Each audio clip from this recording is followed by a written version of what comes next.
a seller would fix a pipe themselves, right? They might fix something themselves, and they don't necessarily go get a permit. Like, I know some cities are real sticklers about that. You got to fix a leaky sink, like to fix a thing. Like, come on, you got to be kidding me. I live here. I'm not gonna go there and pay you $60 so I could go buy a piece of plastic in Home Depot and put it in. Some cities are just ridiculous. Uh, so so let's just say that a homeowner is honest. They're an honest person, and they're like, yeah, we put PEX here. We put PEX, and we went from the basement up, blah, blah, blah, blah. But you can't verify. What advice are you giving to a buyer that can't verify that kind of stuff in that due diligence in terms as it pertains to the city? Probably, you're going to be required to have homeowners insurance. And we know that insurance companies are very good at verifying what's going to be covered and what's not. So let's just say someone says, well, I upgraded the electrical on the house or this room. It's like, okay, did you do it with a licensed electrician?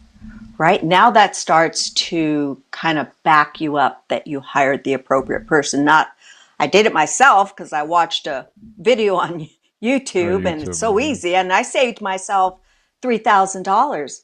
That's wonderful. But now I'm going to take on the risk. So that's where you need to be careful. You could say, okay, you did that, but I need you, seller, to bring in an electrician just to verify your work.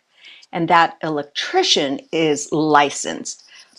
That proves that they have the appropriate credentials to do the work or to evaluate the work that was done.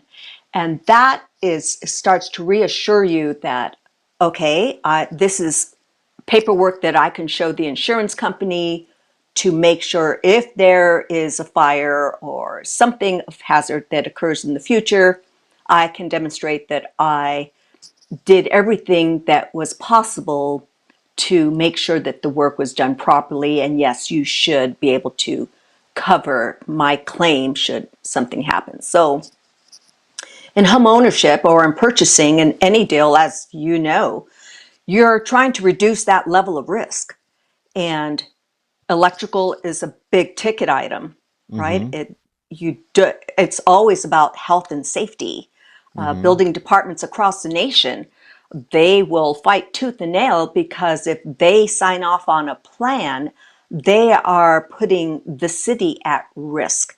So that's why there is such a push to what things are you going to get permitted and what things are not.